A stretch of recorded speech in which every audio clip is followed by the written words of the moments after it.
Hi ಎಲ್ಲರಿಗೂ ನಮಸ್ಕಾರ. ಎಲ್ಲರೂ ಹೇಗಿದ್ದೀರಾ? ನೀವೆಲ್ಲರೂ ತುಂಬಾ ಚೆನ್ನಾಗಿದ್ದೀರಾ ಆ್ಯಂಡ್ ಚೆನ್ನಾಗಿ ಇರಲಿ ಅಂತ ದೇವರಲ್ಲಿ ಕೇಳ್ಕೊಳ್ತಾ ನಿಮ್ಮೆಲ್ಲರನ್ನೂ ನಮ್ಮ ಚಾನಲ್ಗೆ ಸ್ವಾಗತಿಸ್ತಾ ಇದ್ದೀನಿ. ಅಂದಹಾಗೆ ನೀವೇನಾದರೂ ನನ್ನ ಚಾನಲ್ನ ಹೊಸದಾಗಿ ಬ್ಯೂಟಿಫುಲ್ ಏಂಜಲ್ ನನ್ನ ಮೊದಲನೇ ಕಿಡ್ ಥರನೇ ಆಕೆನೂ ಸಹ ತುಂಬಾ ನಾಟಿ ಆ್ಯಂಡ್ ಆಲ್ಸೋ ಅಡೋರಬಲ್ ಅಂತ ಹೇಳ್ಬೋದು. ಆಕೆಯ ಒಂದು ಟೈಮ್ ಏನಿದೆ ಅದಕ್ಕೆ ಕೊಟ್ಕೊಳ್ತಾ ನನ್ನ ಡೇ ರೊಟೀನ್ ಏನಿದೆ ಆ್ಯಂಡ್ ಆಲ್ಸೋ ಸೆಲ್ಫ್ ಕೇರ್ ಏನಿದೆ ಇದನ್ನೆಲ್ಲ ಮಾಡ್ಕೊಳ್ಳಿಕ್ಕೆ ಸೆಲ್ಫ್ ಮೋಟಿವೇಶನ್ ಅಂತೂ ಖಂಡಿತ ಇರಲೇಬೇಕು ಅಲ್ವಾ. ಸೊ ಈ ಸೆಲ್ಫ್ ಮೋಟಿವೇಶನನ್ನು ನಾನು ಯಾವ ರೀತಿ ಪಡ್ಕೊಳ್ತಾ ಇದ್ದೀನಿ, ಹಾಗೆ ನನ್ನ ಕೆರಿಯರ್ ಆಗ್ಬೋದು, ತನ್ನ ಕನಸುಗಳಾಗ್ಬೋದು, ಅದನ್ನೆಲ್ಲ ಪಾಸ್ ಮಾಡಿ ಹೆಚ್ಚು ಹೆಚ್ಚು ತನ್ನ ಫ್ಯಾಮಿಲಿ ಬಗ್ಗೆ ಆಗ್ಬೋದು, ತನ್ನ ಮಕ್ಕಳ ಬಗ್ಗೆ ಆಗ್ಬೋದು. ಇತ್ತೀಚೆಗೆ ರೀಸೆಂಟಾಗಿ ನನ್ನ ಮಗಳು ನನಗೆ ಕೇಕ್ ಪ್ರಿಪೇರ್ ಮಾಡಲಿಕ್ಕೆ ಹೇಳಿದ್ಲು. ನಾನು ತುಂಬ ಎಕ್ಸೈಟೆಡ್ ಆಗಿದ್ದೆ.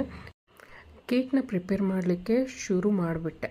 ಸೊ ಅದರ ಪ್ರಿಪ್ರೇಷನ್ ನೀವಿಲ್ಲಿ ನೋಡ್ತಾ ಹೋಗ್ತೀರಾ ನೋಡಿ. ಲೀಸ್ಟ್ ಸೆಲ್ಫ್ ಎವಲ್ಯೂಷನ್ ಅಂತಕ್ಕಂಥದ್ದು ಇಂಪಾರ್ಟೆಂಟ್ ಆಗುತ್ತೆ. ನಾವು ಅಂದ್ಕೊಂಡಿರೋಂತಹ ಗೋಲ್ಸ್ ಆಗಿರ್ಬೋದು, ಹಾಗೆ ನಮ್ಮ ಮೈಂಡ್ಸೆಟ್ನ ನಾವು ಕಂಟ್ರೋಲಲ್ಲಿ ಇಟ್ಕೊಳ್ಳೋದಾಗಿರ್ಬೋದು, ಇಂಪ್ರೂವಿಂಗ್